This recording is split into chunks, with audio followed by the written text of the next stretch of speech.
Nous allons aujourd'hui avec l'aide d'Allah Tabaraka wa Ta'ala parcourir les précieux conseils de Luqman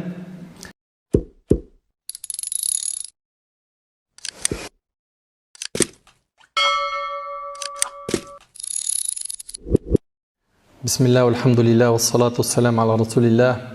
Alhamdulillah, nous sommes réunis aujourd'hui par la grâce d'Allah Tabaraka wa Ta'ala pour apprendre un peu plus sur notre religion, pour profiter du rappel. Comme vous le savez, Allah Tabaraka wa Ta'ala il nous a dit rappel car le rappel profite aux croyants. Nous allons aujourd'hui avec l'aide d'Allah Tabaraka wa Ta'ala parcourir les précieux conseils de Luqman qu'il a adressé à son fils. Il y a une sourate qui s'appelle Sourate Luqman dans le Coran, sourate 31, où dans cette sourate, Allah Tabaraka wa Ta'ala il nous mentionne des conseils très précieux que Luqman a adressés à son fils. Les recommandations que l'on trouve dans le récit de Luqman comportent de magnifiques enseignements, des paroles bénies, des précieux conseils. Et Luqman est un exemple dans la da'wah, dans le fait d'appeler Allah subhanahu wa ta'ala, dans le fait d'éduquer les enfants, de former les générations futures. Ce dialogue décrit les moyens efficaces et les pratiques exemplaires pour appeler les gens à Allah tabaraka wa ta'ala et leur enseigner le bien. Mais qui est Luqman? Luqman était un pieux serviteur. Il ne faisait pas partie des prophètes et des messagers. Ça, c'est l'avis de la majorité des ulama. Rien dans le Coran, ni dans la sunna du prophète sallallahu alayhi wa sallam, indique qu'il était un prophète. L'imam al-Baghawi rahimahullah a rapporté dans son tafsir que cet avis est unanime. Il y a l'unanimité des savants sur ce point. Cependant, il y a quand même une opinion, celle de Ikrima, qui affirme le contraire. Mes chers frères, mes chères sœurs, Allah Tabaraka wa Ta'ala nous mentionne ces quelques conseils qui sont, je vous le dis, je le répète, très précieux, d'un père qui veut le bien pour son fils. Et chacun d'entre nous doit être très attentif à ces conseils qui sont très marquants. Allah Azza wa Jalla nous dit dans Sourate Luqman: وَلَقَدْ آتَيْنَا لُقْمَانَ الْحِكْمَةَ أَنِ اشْكُرْ لِلَّهِ وَمَنْ يَشْكُرْ فَإِنَّمَا يَشْكُرُ لِنَفْسِهِ وَمَنْ كَفَرَ فَإِنَّ اللَّهَ غَنِيٌّ حَمِيدٌ وَإِذْ قَالَ لُقْمَانُ لِابْنِهِ وَهُوَ يَعِظُهُ يَا بُنَيَّ لَا تُشْرِكْ بِاللَّهِ إِنَّ الشِّرْكَ لَظُلْمٌ عَظِيمٌ وَوَصَّيْنَا الْإِنسَانَ بِوَالِدَيْهِ حملته أمه وهنا على وهن وفصاله في عامين أن اشكر لي ولوالديك إلي المصير وإن جاهداك على أن تشرك بي ما ليس لك به علم فلا تطعهما وصاحبهما في الدنيا معروفا واتبع سبيل من أناب إلي ثم إلي مرجعكم فأنبئكم بما كنتم تعملون يا بني إنها إن تك مثقال حبة من خردل فتكن في صخرة أو في السماوات أو في الأرض يأتي بها الله إن الله لطيف خبير يا بني أقم الصلاة وأمر بالمعروف وانهى عن المنكر واصبر على ما أصابك إن ذلك من عزم الأمور ولا تصعر خدك للناس ولا تمشي في الأرض مرحا إن الله لا يحب كل مختال فخور واقصد في مشيك واغضض من صوتك إن أنكر الأصوات لصوت الحمير. Allah Tabaraka wa Ta'ala il nous dit ici: nous avons effectivement donné à Luqman la sagesse. Sois reconnaissant envers Allah, et quiconque est reconnaissant n'est reconnaissant que pour soi-même. Quant à celui qui est ingrat, en vérité Allah se dispense de tout et il est digne de louange. Et lorsque Luqman dit à son fils tout en l'exhortant: ô mon fils, ne donne pas d'associé à Allah, car l'association à Allah est vraiment une injustice énorme. Nous avons commandé à l'homme la bienfaisance envers ses pères et mères. Subhanallah, directement après avoir quoi? Après avoir interdit le shirk et avoir donné l'obligation d'adorer Allah l'unique, tout de suite après, il y a quoi? Les parents. Nous avons commandé à l'homme la bienfaisance envers ses pères et mères. Juste après, Allah subhanahu wa ta'ala, il met en valeur la mère. Sa mère l'a porté subissant pour lui peine sur peine. Son sevrage a lieu à 2 ans. Sois reconnaissant envers moi ainsi qu'envers tes parents. Vers moi est la destination. Et si tous deux, c'est-à-dire tes parents, te forcent à m'associer, ce dont tu n'as aucune connaissance, alors ne leur obéis pas, mais reste avec eux ici-bas de façon convenable.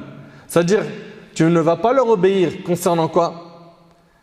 La désobéissance à laquelle ils t'appellent, mais tu dois avoir un excellent comportement avec eux. Même s'ils sont quoi? Ils ne sont pas musulmans. Même s'ils sont désobéissants. Même s'ils t'invitent à désobéir à Allah. Tu dois avoir un bon comportement avec eux. Mais reste avec eux ici-bas de façon convenable. Et suis le sentier de celui qui se tourne vers moi. Suis pas n'importe qui. Attention à ta fréquentation et à tes modèles. Regardez les conseils, subhanallah. On va les décortiquer, Inch'Allah. Vers moi ensuite est votre retour. Tout à l'heure, on a vu, vers moi est la destination. Et là, vers moi ensuite est votre retour. Ce moyen est très efficace, celui de rappeler qu'un jour on sera présenté devant lui Azza wa Jal. Vers moi ensuite est votre retour et alors je vous informerai de ce que vous faisiez. Ô mon enfant, fût-ce le poids d'un grain de moutarde au fond d'un rocher ou dans les cieux ou dans la terre, Allah le fera venir. C'est-à-dire Allah tabarak wa ta'ala, il est au courant de tout ce qui se passe dans son royaume. Et de là, il plante les graines de Al-Muraqaba dans le cœur de son fils. C'est-à-dire quoi? Il plante dans son cœur Al-Muraqaba, qui est le fait qu'il prenne conscience qu'Allah le surveille tout le temps. Il plante en lui les graines de la piété. Il dit ici, Allah est infiniment discernant et parfaitement connaisseur. Ô mon enfant, accomplis la prière. Vous avez vu qu'il a pris les choses par ordre. Adore Allah tabarak wa ta'ala. Ne lui associe pas. Il lui parle des parents, il lui parle de la prière. Il prend bien les choses par priorité. Ô mon enfant, accomplis la prière. Commande le convenable. Interdis le blâmable et endure ce qui t'arrive avec patience. Cela fait partie des fermes résolutions. Et ne détourne pas ton visage des hommes. Et ne foule pas la terre avec arrogance. Ne marche pas avec orgueil sur terre. Car Allah n'aime pas le présomptueux plein de glorioles. Allah, il n'aime pas les mutakabbirin, les orgueilleux. Sois modeste dans ta démarche et baisse ta voix. Car la plus détestée des voix, c'est bien la voix des ânes. Voyons ensemble les leçons de ces précieux conseils de Luqman à son fils. Premièrement, Allah Ta'ala nous dit وَلَقَدْ آتَيْنَا لُقْمَانَ الْحِكْمَةِ. Nous avons effectivement donné à Luqman la sagesse. La sagesse, c'est un don d'Allah. Vous écoutez? La sagesse, c'est un don. Al-Hikmah, c'est un cadeau de la part d'Allah Tabarak wa Ta'ala. Ici, Allah Ta'ala il nous le dit, nous avons effectivement donné à Luqman la sagesse. C'est donc bien d'Allah que provient Al-Hikmah, la sagesse. Et Allah Tabarak wa Ta'ala il nous dit également وَمَنْ يُؤْتَ الْحِكْمَةِ فَقَدْ أُوتِيَ خَيْرًا. Allah Ta'ala il nous dit, et celui à qui la sagesse est donnée, vraiment, c'est un bien immense qui lui est donné. Ainsi, quiconque souhaite qu'Allah Tabarak wa Ta'ala lui accorde cette sagesse ou tout autre bien, qu'il le demande directement à Allah. C'est Allah Tabarak wa Ta'ala qui accorde Al-Hikmah, la sagesse. Combien sont nombreux ceux et celles qui en ont besoin? Des fois, tu discutes avec certains, tu dis, il manque un peu de Hikmah. Il manque de la sagesse, n'est-ce pas? Cette sagesse, on la demande à Allah, Azza wa Jal. Ibn Kathir, rahimallah, en parlant de Luqman, lui et d'autres savants, ils ont dit c'était un dévot, plein de ferveur pour Allah. C'était une personne véridique. C'était quelqu'un de pieux. Il faisait beaucoup d'adoration pour Allah subhanahu wa ta'ala. Il parlait peu. Il parlait peu, mais réfléchissait et méditait beaucoup. Il tirait profit des assemblées de bien et incitait à en faire de même. C'était quelqu'un qui encourageait les gens à consulter des savants et à en tirer bénéfice d'eux. La leçon à tirer de cela est qu'il faut quoi? Demander à Allah tabarak wa ta'ala, mais aussi mettre en pratique son dîn afin qu'Allah tabarak wa ta'ala t'accorde ce que tu souhaites. Te rapprocher d'Allah un maximum. Allah tabarak wa ta'ala il nous dit fa'budhu wa tawakkal alayhi. Adore-le donc et place ta confiance en lui. Nous disons toute la journée iyyaka na'bud wa iyyaka nasta'in, n'est-ce pas? C'est toi seul que nous adorons et c'est toi seul dont nous implorons secours. Donc adore Allah tabarak wa ta'ala comme il le faut. implore-le, demande-lui qu'il t'accorde al-hikma, la sagesse, et Allah te l'accordera bi'idhnillah. Et puis, Allah tabaraka wa ta'ala, après avoir mentionné qu'il a accordé la sagesse à Luqman, il dit Anishkur lillah. Wa laqad atayna Luqman al-hikma anishkur lillah. Nous avons effectivement donné à Luqman la sagesse, sois reconnaissant vers Allah. Et à chaque fois qu'un bienfait est reçu, écoutez bien, par de la gratitude, il perdure. À chaque fois qu'Allah tabaraka wa ta'ala, il voit que tu es reconnaissant quand tu as des bienfaits, eh bien, ce bienfait, tu le préserves, tu le gardes par la grâce d'Allah Azza wa Jal. Dans le cas contraire, quand tu es ingrat, tu ne remercies pas Allah pour les bienfaits qu'il t'a accordés, la santé, le mariage, les enfants, ou bien les diplômes, les études, l'argent, un toit, de quoi manger, etc. Quand une personne fait preuve d'ingratitude, elle n'est pas reconnaissante envers Allah, qu'est-ce qui se passe? Ce qui se passe, c'est que ce bienfait, il disparaît. C'est la raison pour laquelle certains savants ont qualifié la reconnaissance de protectrice. Allahu Akbar. Le fait d'être reconnaissant envers Allah, c'est le meilleur moyen de protéger ce que tu as déjà. Alhamdulillah, tu as une famille, tu as la santé. Remercie tout le temps Allah. Sois reconnaissant. Et Allah tabaraka wa ta'ala, il nous dit quoi? Si vous êtes reconnaissant, très certainement, j'augmenterai mes bienfaits pour vous. Vous êtes reconnaissant? Je vous rajoute, nous dit Allah. Donc Allah tabaraka wa ta'ala, il a ordonné à Luqman la chose suivante: sois reconnaissant envers Allah. Sois reconnaissant pour les bienfaits qu'il t'a accordés. Et la reconnaissance s'exprime par le cœur, la langue et les membres du corps. Par le cœur, on reconnaît que tous les bienfaits que l'on possède viennent de qui? Ils viennent d'Allah Azza wa Jal, n'est-ce pas? Par la langue, en louant Allah, en le remerciant, en le glorifiant. Par le corps également, on remercie Allah tabaraka wa ta'ala par le corps. Comment? En accomplissant des bonnes actions avec les membres de notre corps. Allah tabaraka wa ta'ala dit i'malu ala Daoud shukra. Ô famille de David, Daoud, le prophète Daoud alayhi salam, œuvrez par gratitude. Donc on voit ici que le remerciement se fait aussi par quoi? Par l'accomplissement des bonnes œuvres par les membres du corps. Donc écoutez bien s'il vous plaît. On reconnaît les bienfaits d'Allah tabaraka wa ta'ala par notre cœur. Tout bienfait provient de lui. 2, on remercie Allah par la langue. Alhamdulillah. On est tout le temps en train de le remercier. Et 3, en mettant en pratique sa religion. Et combien sont nombreux malheureusement ceux et celles qui ne sont pas reconnaissants avec quoi? Avec leur corps. La prière, pour lui c'est pour plus tard.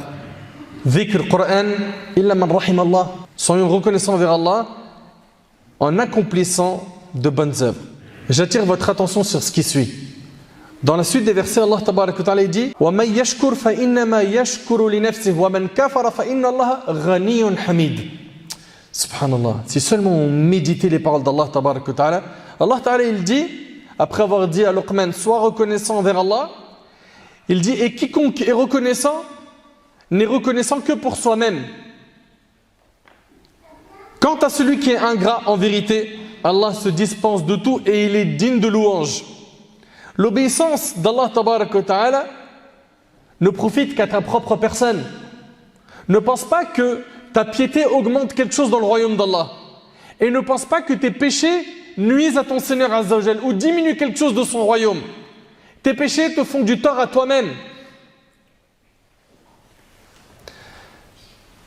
Dans le hadith al-Qudsi, méditons-le, le hadith d'Abi Dharr qui est rapporté par l'imam Muslim. Allah tabaraka wa ta'ala, il nous dit, ô mes serviteurs, si l'ensemble des hommes et des djinns, du premier au dernier d'entre vous, avaient le cœur aussi bon que le meilleur homme parmi vous, cela n'augmenterait pas ma royauté en quoi que ce soit. Ensuite, Allah il nous dit, ô mes serviteurs, si l'ensemble des hommes et des djinns avaient le cœur aussi mauvais que le pire homme, cela ne diminuerait en rien ma royauté. Allahu Akbar. Allah tabaraka wa ta'ala il dit Man ihtada fa innama yahtadi li nafsihi wa man dalla fa innama yadillu alayha. Il nous dit quiconque prend le droit chemin ne le prend que pour lui-même. Ça va sauver ta peau yawm al-qiyamah de prendre le droit chemin. Et quiconque s'égare ne s'égare qu'à son propre détriment. Rappelez-vous qu'Allah tabarak wa ta'ala, il n'a pas besoin de notre adoration. C'est nous qui avons besoin de lui. Nous sommes les pauvres et lui c'est le riche azza wa jal. Allah tabarak wa ta'ala dit Ya ayyuhan nas, antumul fuqara'u ila Allah, wallahu huwal ghaniyul hamid. Ô hommes, vous êtes les indigents, les pauvres, ayant besoin d'Allah. Et c'est Allah qui se dispense de tout. Et il est le digne de louange. Rappelle-toi que cette adoration que tu accomplis aujourd'hui, elle te sera utile demain. Et qu'elle n'augmente en rien quelque chose dans le royaume d'Allah. Ne pense pas que ça apporte quelque chose de plus à Allah. Allah n'a pas besoin de notre adoration. C'est nous qui avons besoin de lui. Subhanallah. Être reconnaissant, on a dit, c'est l'un des meilleurs moyens de quoi? De préserver l'existant. Faire preuve d'ingratitude, c'est le moyen le plus efficace pour perdre l'existant. Allah Azza wa Jalla nous dit à la fin de ce verset وَمَنْ كَفَرَ فَإِنَّ اللَّهَ غَنِيٌّ حَمِيدٌ. Al-Hamid, c'est l'un des noms magnifiques d'Allah Azza wa Jalla. Et sachez mes chers frères, mes chères sœurs, que plus on va étudier les noms et les attributs d'Allah subhanahu wa ta'ala, plus on va augmenter notre foi. Plus on sera pieux, plus on sera droit, plus on sera ferme dans nos convictions, fort dans notre pratique religieuse. Mais quand on ne connaît pas Allah tabarak wa ta'ala, c'est Shaitan qui te manipule. Allah ta'ala, il termine ce verset en disant qu'il est quoi? Al-Ghani, Al-Hamid. Al-Hamid, on a dit, c'est l'un des magnifiques noms d'Allah. Il indique qu'Allah tabarak wa ta'ala est constamment loué et en droit de l'être. Et ce, quel que soit le temps et les circonstances. Vous suivez? Allah Ta'ala il nous dit Lahul hamdu fil oula wal akhira. À lui la louange ici-bas comme dans l'au-delà. Il est Al-Ghani Al-Hamid. Pour ce qui est de la sagesse, certains ont affirmé que la sagesse n'était autre que la science bénéfique, parce que c'est important de savoir aussi c'est quoi la sagesse. Depuis le début on est en train de parler de quoi? De la sagesse de Luqman. Mais c'est quoi le hikmah? Certains ont affirmé que la sagesse n'était autre que la science bénéfique suivie de la bonne action. Vous suivez? Certains, parmi les gens de science, ont dit la sagesse c'est quoi? C'est la science bénéfique suivie de la bonne action. D'autres ont dit, parmi les gens de science, la sagesse al-hikmah c'est de placer les choses dans leur emplacement respectif. C'est de mettre chaque chose à sa place. Elle a été également décrite comme étant la clairvoyance, la compréhension, la justesse dans la parole et l'opinion avisée. Et il y a d'autres explications.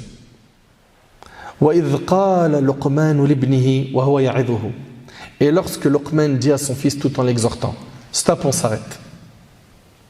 Luqman il trouve du temps pour parler à son fils. C'est notre cas aujourd'hui. Et ici bien évidemment, je m'adresse également aux mères. Et je ne m'adresse pas simplement à ceux qui ont des fils, mais également ceux qui ont des filles. Peu importe, à partir du moment où tu as des enfants, que vous êtes des parents, ce discours nous concerne tous. Est-ce qu'on trouve le temps aujourd'hui, avec les smartphones, les tablettes, l'ordinateur, les messages, le travail, pour discuter avec nos enfants, pour les exhorter? Là ici, Luqman, Allah Ta'ala nous dit, et lorsque Luqman dit à son fils tout en l'exhortant, la manière d'exhorter a un énorme impact sur l'éducation des gens et l'enseignement des enfants.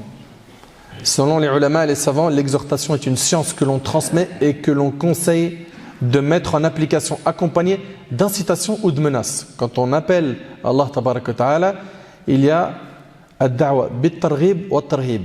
Parfois on va utiliser des textes où il y a des récompenses et parfois des textes où il y a des menaces.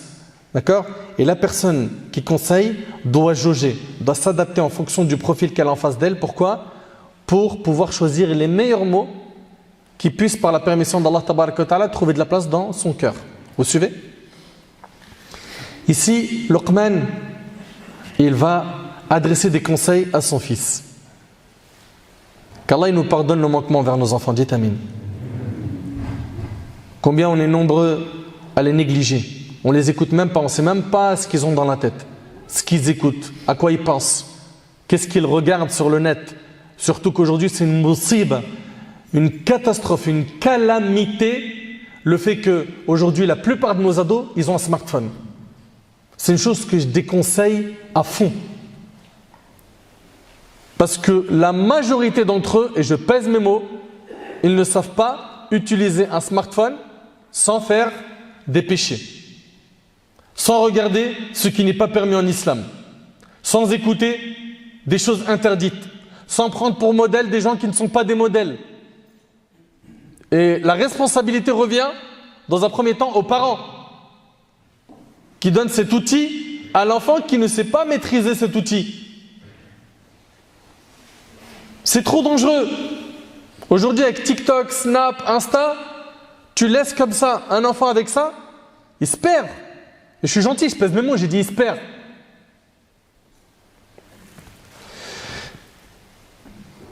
Ici, quand tu veux exhorter, prends exemple sur Luqman, rappelle-toi de lui. Il a dit « Oh mon fils, ya bunayya, oh mon fils », des paroles pleines de tendresse. Et ça a été répété plusieurs fois dans le récit, subhanallah. Il choisit les meilleurs mots. En revanche, si tu lui dis hey, « toi, viens ici là », viens ici en criant, ça c'est une option. Après vous avez aussi « Al-Hamar, Al-Bhim ». Franchement, qu'est-ce qu'on veut construire avec ça? Qu'est-ce qu'on veut construire? À un moment donné, tu vas peut-être perdre le contrôle. Parce que tu as planté des mauvaises graines. Tu t'es mal comporté avec ton enfant. Et là ici, Luqman il nous donne l'exemple. Ya bunayya, sachez qu'à chaque fois que vous allez adresser un conseil avec de l'amour, de la sagesse, ça va trouver de la place dans le cœur de la personne que vous conseillez. Le prophète sallam, c'était quelqu'un, on le sait, il était plein de rahma, plein de douceur, n'est-ce pas? Mu'adh ibn Jabal radiyallahu ta'ala anhu, il est avec lui. Et le prophète sallam, il prend sa main et il lui dit « Oh Mu'adh, je t'aime ». Franchement, c'est pas trop fort. Qui lui dit ça? Le meilleur homme qui a existé sur terre, Rasulullah sallallahu alayhi wa sallam. Il prend sa main et lui dit « Oh Mu'adh, je t'aime ». Là, à votre avis, Mu'adh, il est conditionné ou pas pour écouter n'importe quel conseil de la part du prophète sallallahu alayhi wa sallam? Répondez-moi. Oui ou non? Mu'adh lui répondit « Envoyé d'Allah, tu m'es plus cher que mon père et ma mère. Moi aussi, je t'aime. » Et là, le prophète sallallahu alayhi wa sallam lui a dit « Je te fais une recommandation. N'oublie pas de dire à la fin de chaque prière « Allahumma a'inni ala dhikrika wa shukrika wa husni ibadatik » Il lui a dit de dire après la prière « Oh Allah, aide-moi à t'évoquer, à être reconnaissant envers toi et à t'adorer de la meilleure manière. » Je lui dis après chaque prière, n'oublie pas de dire cette invocation. Quelqu'un qui t'a dit au début « Je t'aime », il t'a pris la main, t'a montré beaucoup de tendresse, d'amour, d'affection, de miséricorde. Tu es réceptif à son message. Donc ici on voit que Luqman, il a d'abord commencé par la douceur et la compassion afin que son cœur s'ouvre profondément et dans le but de l'inciter à recevoir l'enseignement. C'est indispensable quand vous appelez Allah d'avoir de la douceur, d'avoir de la sagesse. Ensuite, quand on appelle Allah, il y a quoi? Des priorités. Ici, Luqman, il a commencé par le plus important. On commence avec notre enfant par ancrer les bases du dogme saint et la bonne croyance. On retrouve que le prophète sallallahu alayhi wa sallam, il a envoyé Mu'adh ibn Jabal au Yémen, radiyallahu anhu. Et il lui a dit quoi? Tu vas te rendre chez un peuple parmi les gens du livre. Que la première chose à laquelle tu les appelles soit qu'ils n'adorent autre qu'Allah le Très-Haut. La première chose, c'est quoi? Tu les appelles au tawhid. C'est ce qu'a fait Luqman, le sage. Lorsqu'il a voulu faire un ensemble de recommandations bénéfiques à son fils, il a commencé en lui disant « Ya bunayya, la tushrik billah » Oh mon fils, ne donne pas d'associé à Allah. Et il lui a parlé du péché le plus dangereux. Celui qui n'est pas pardonné par Allah, celui qui n'est pas pardonné par Allah si son auteur meurt sans se repentir de ce péché. Ya bunayya la tushrik billah inna shirka la dhulmun azim. Oh mon fils, ne donne pas d'associé à Allah. L'association à Allah est une injustice énorme. Les enfants ont effectivement besoin, dès leur plus jeune âge, d'être avertis contre le shirk et d'être invités à adorer Allah, l'unique Azza wa Jal, et à vouer un culte exclusif à Allah. De ce fait, on dicte à l'enfant at-tawhid très tôt. Très tôt, on lui en parle. Et cette science doit l'accompagner toute sa vie. Donc, Luqman ici, il a commencé par cela, par la chose la plus importante. Et en faisant cela, l'enfant va grandir avec quoi? Avec les fondements de la foi, les bases de la croyance, qui sont les fondations sur lesquelles sont bâtis le dogme, la religion, la législation. Le shirk, c'est vraiment la pire des injustices. Allah Ta'ala il nous dit Inna shirka la dhulmun azim. L'association à Allah est vraiment une énorme injustice. Subhanallah. Allah Ta'ala, il te crée et tu adores un autre que lui. Il pourvoit à tes besoins et tu remercies un autre que lui. Il te donne de ses bienfaits et tu remercies un autre que lui. C'est vraiment ce qu'il y a de pire. La personne qui apprend la religion d'Allah Ta'ala doit d'abord bien connaître Allah subhanahu wa ta'ala, doit avoir une croyance solide. Une croyance solide. Celle-ci est indispensable pour qu'il puisse bien adorer Allah Azza wa Jal et se conformer à ses ordres. Juste après le rappel sur le shirk, Allah Ta'ala nous dit وَوَصَّيْنَا الْإِنسَانَ بِوَالِدَيْهِ. Nous avons commandé à l'homme la bienfaisance envers ses pères et mères. حَمَلَتْهُ أُمُّهُ وَهْنًا عَلَى وَهْنٍ. Sa mère l'a porté, subissant peine sur peine. Son sevrage a lieu à 2 ans. وَفِصَالُهُ فِي عَامَيْنِ أَنِ اشْكُرْ لِي وَلِوَالِدَيْكَ إِلَيَّ الْمَصِيرُ. Sois reconnaissant envers moi ainsi qu'envers tes parents. Vers moi est la destination. Les parents. Subhanallah. Rappelons-nous de tout le bonheur que nous ont apporté nos parents dans le passé et qui continue jusqu'à aujourd'hui.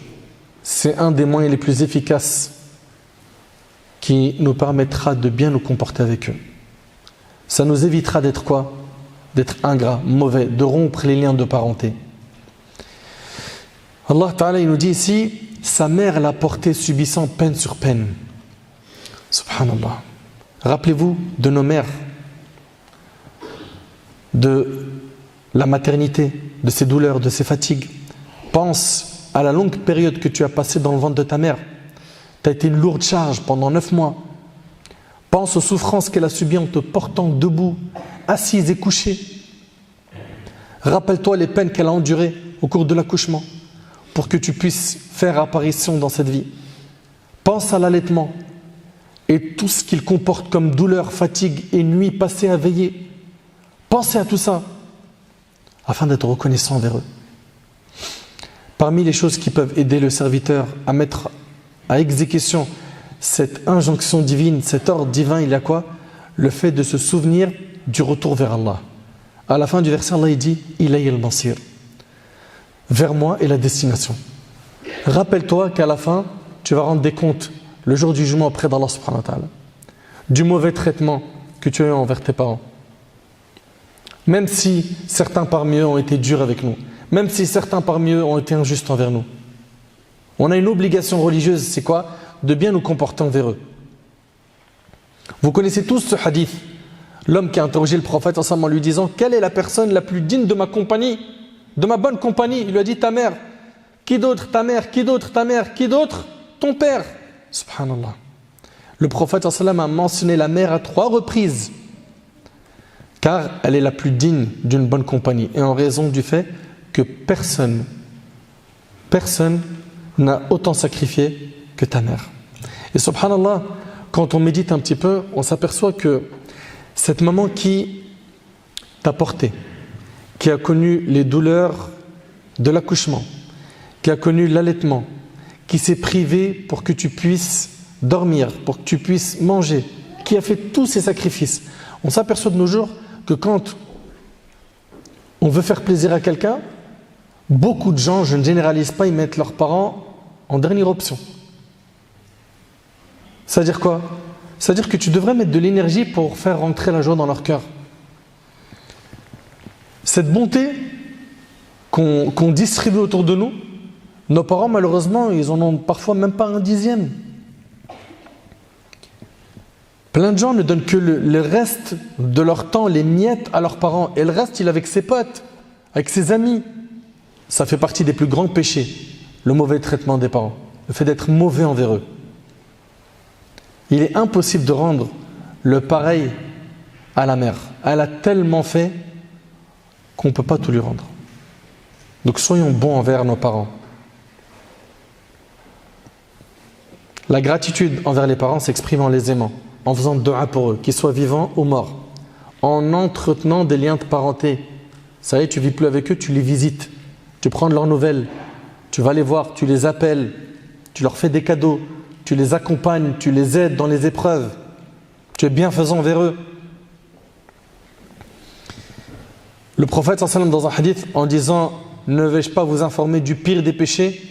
Il a d'abord parlé du shirk et après il a dit le mauvais traitement des parents. Subhanallah. Et Allah Azza wa Jalla, il nous dit وَإِنْ جَاهَدَاكَ عَلَىٰ أَن تُشْرِكَ بِي مَا لَيْسَ لَكَ بِهِ عِلْمٍ فَلَا تُطِعْهُمَا وَصَاحِبْهُمَا فِي الدُّنْيَا مَعْرُوفًا. Et si tous deux, tes parents, ils te forcent à m'associer ce dont tu n'as aucune connaissance, alors ne leur obéis pas. Ils t'appellent à associer à Allah, ils t'appellent à désobéir à Allah, tu ne leur obéis pas. Pourquoi on a une règle? Le prophète sallallahu alayhi wa sallam nous enseignait point d'obéissance à la créature dans la désobéissance au créateur. D'accord? Mais reste avec eux ici-bas de façon convenable. Et ici, je m'adresse à tous ceux parmi nous qui ont des parents qui appellent à des mauvaises choses, à des péchés, ou tout simplement qui ont des parents qui ne sont pas musulmans. Et donc ici, je m'adresse aux convertis. On a une obligation de bien se comporter envers eux. Et on doit leur parler avec douceur. Allah tabaraka wa ta'ala, quand il a envoyé Moussa et Haroun au plus grand tyran de l'histoire, Pharaon, qu'est-ce qu'il a dit? Parlez-lui gentiment. Parlez-lui gentiment. Donc l'enfant ne doit pas obéir à ses parents quand ils appellent à une désobéissance ou à associer Allah. Par contre, il a l'obligation de bien se comporter envers eux. C'est obligatoire. Subhanallah. Puis, Allah tabaraka wa ta'ala, il dit, après avoir parlé des parents, il dit وَاتَّبِعْ سَبِيلَ مَنْ أَنَابَ إِلَيَّ, et suis le sentier de celui qui se tourne vers moi. Suis le sentier de celui qui se tourne vers moi. Certains mufassirin ont affirmé que le verset « et suis le sentier de celui qui se tourne vers moi » fait référence à Abu Bakr radiyallahu anhu. D'autres prétendent qu'il s'agit de l'ensemble des compagnons. Suivant Allah ibarik fikum des vrais modèles. Nos enfants aujourd'hui, quand tu lui dis tu veux être comme qui, tu suis qui, tu connais quoi comme nom. Je ne généralise pas, hein, mais il y a plein d'enfants qui connaissent des noms qui ne sont pas des modèles. Ils les voient comme étant des stars. Et ils les admirent à travers les réseaux sociaux. Pourquoi? Parce qu'ils étalent leur richesse, ils étalent leur beauté. Ils ont fait je ne sais pas combien d'opérations, combien de chirurgies esthétiques pour en arriver à ce faux qu'ils vous présentent. Il faudrait que nos enfants, quand on leur parle de modèles, ils nous disent mon modèle c'est Hamza radiyallahu anhu, Ali ibn Abi Talib, Khalid ibn al-Walid, Abu Dujana, Abu Bakr, Uthman, Ali, nos sœurs, Aïcha, Khadija, Salama, Sulaym. Subhanallah, regardez Sulaym, ce qu'elle a fait avec Anas. Salama, sa biographie extraordinaire, Khadija radiyallahu anha.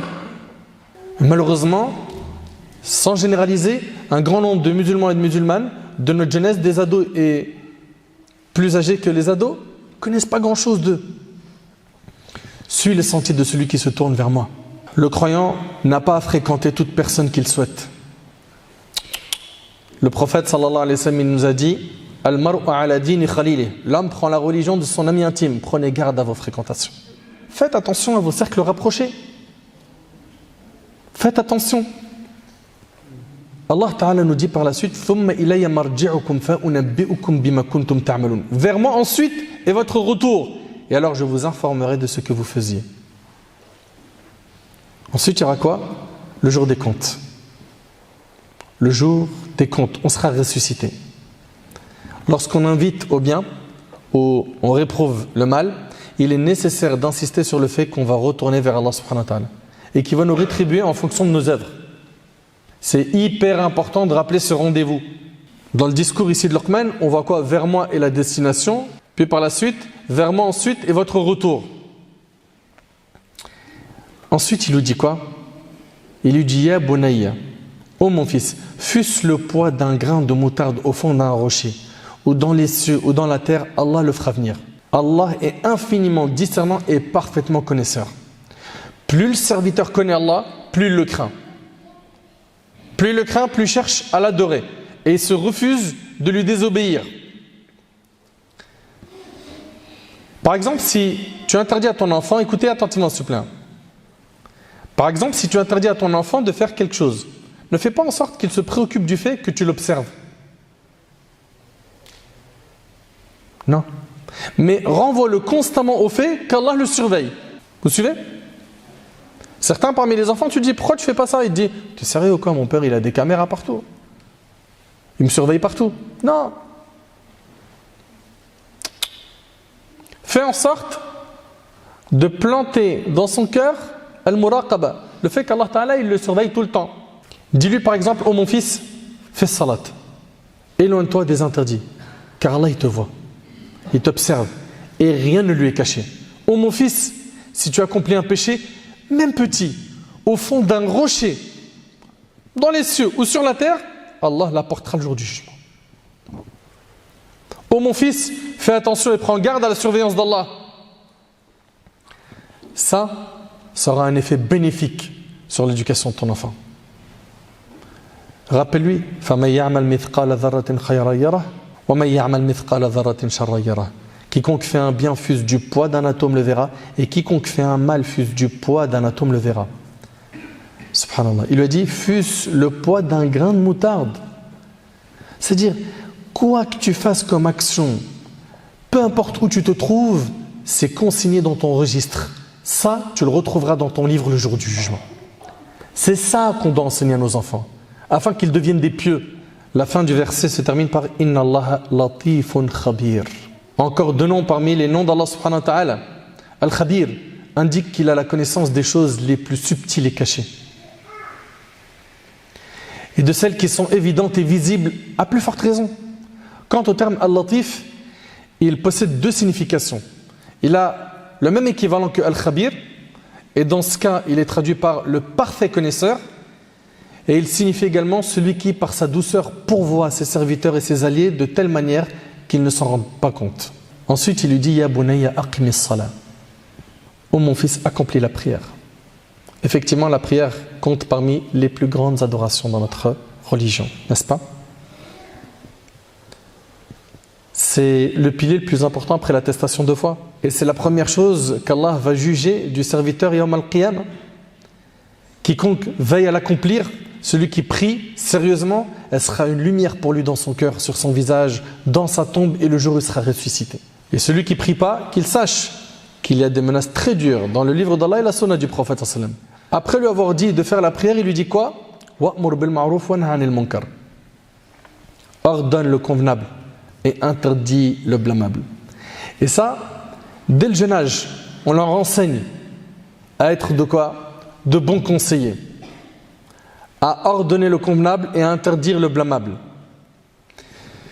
Et leur rappeler qu'ils vont tirer bénéfice de cet acte. Pourquoi? Parce qu'à chaque fois qu'une personne fait une bonne action à laquelle ils ont appelé, ils en tirent des hasanat. Leur expliquer avec des mots simples.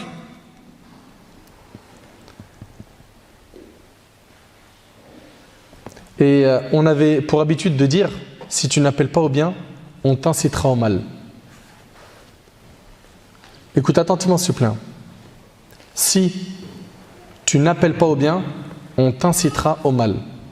Et rappelez-vous que le prophète sallallahu alayhi wa sallam nous enseignait qu'Allah guide une seule personne par ton intermédiaire te sera meilleur que de posséder des chamelles rousses. Ça veut dire que c'est quelque chose d'énorme en termes de récompense.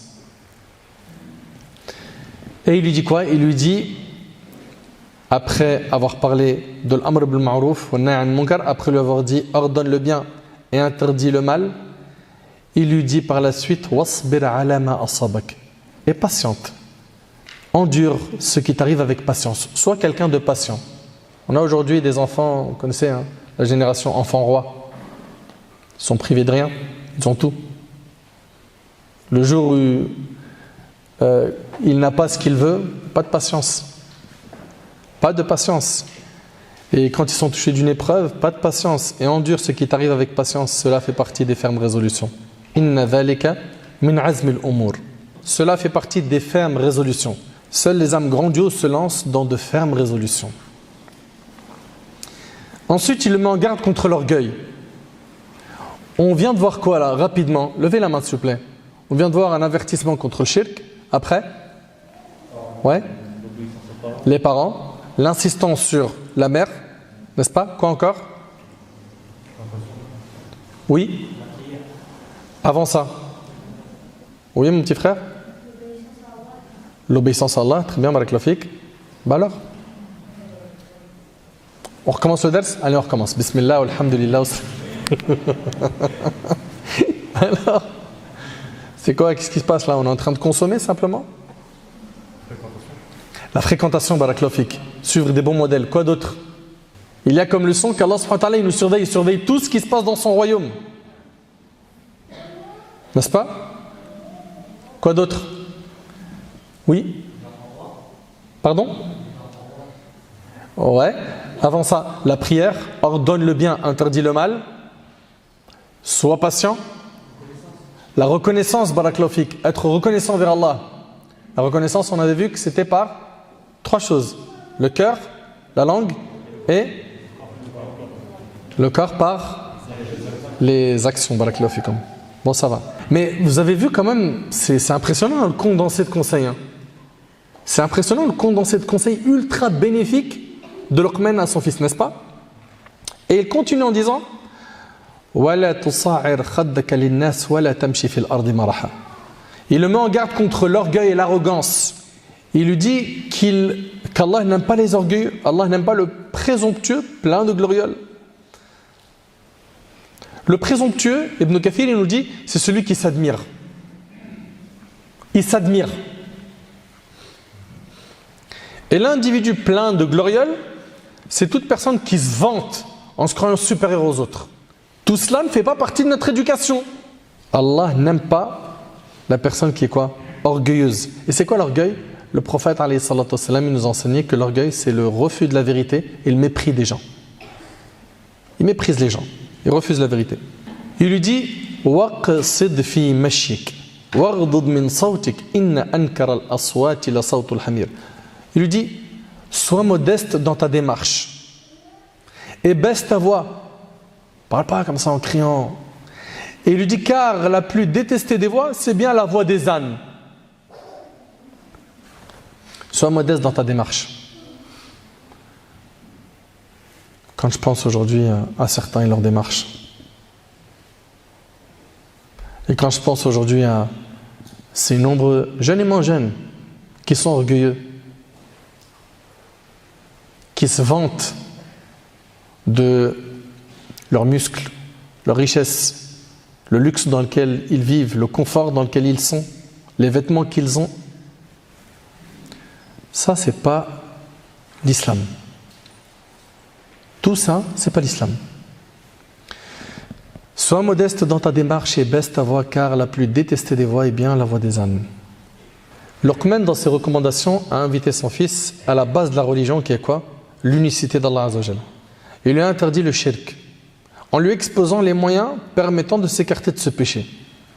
Il lui a rappelé l'importance des parents, en lui donnant les moyens d'être bon envers eux, de lui rappeler qu'il faut qu'il soit reconnaissant envers eux et qu'il aura des comptes à rendre le jour du jugement.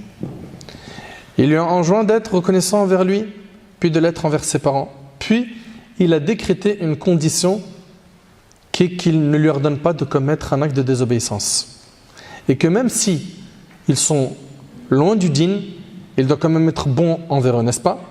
Il lui a donné l'ordre de régulièrement se rappeler d'Allah, qu'Allah le surveille continuellement. Et l'a averti qu'il comparaîtra un jour devant lui, qu'il sera jugé par Allah. Et il l'a informé que chaque action qu'il aura commise, bonne ou mauvaise, sera dévoilée le jour du jugement. Il lui a interdit l'orgueil, il lui a ordonné d'être humble, il lui a interdit l'arrogance et l'ostentation, il lui a enjoint d'être calme et de parler calmement, il lui a prescrit d'ordonner le bien et de condamner le mal, il l'a invité à accomplir la prière et à s'armer de patience, actes avec lesquels toute affaire devient facile, comme Allah tabaraka wa ta'ala l'a affirmé. Luqman est un exemple à suivre. Si Allah tabaraka wa ta'ala a relaté ses conseils dans le Coran, c'est pour qu'on en tire des leçons. C'est pour qu'on en tire des leçons. Nous sommes soucieux de l'éducation de nos enfants, n'est-ce pas? Ici, on a les principaux axes à aborder avec nos enfants. Il va falloir déployer nos efforts. Et je ne suis pas en train de dire que l'enfant il devra faire que d'apprendre uniquement le din et on le prive de loisirs. Non, il y a un temps pour tout. Mais le problème, c'est que nous, malheureusement, sans généraliser, on a plus mis le côté loisir en avant que le côté din. Il doit grandir épanoui. Il doit grandir avec des moments de détente, de divertissement, de loisirs ou du sport et des moments où il y a du sérieux, de l'apprentissage, une éducation. Pourquoi? Pour qu'on ait des enfants qui soient des modèles, des enfants qui soient utiles là où ils sont, des enfants bénis. Et j'implore Allah tabaraka wa ta'ala de bénir nos enfants. J'implore Allah azza wa jal de les protéger de tout mal. J'implore Allah subhanahu wa ta'ala de nous faciliter cette responsabilité qui est leur éducation. Sallallahu subhanahu wa ta'ala yanfa'ni bima qultu wa yanfa'akum bima sami'tum. هذا ما أعلم والله عز وجل أعلى وأعلم سبحانك اللهم وبحمدك أشهد أن لا إله إلا أنت أستغفرك وأتوب إليك وآخر دعوانا الحمد لله رب العالمين وجزاكم الله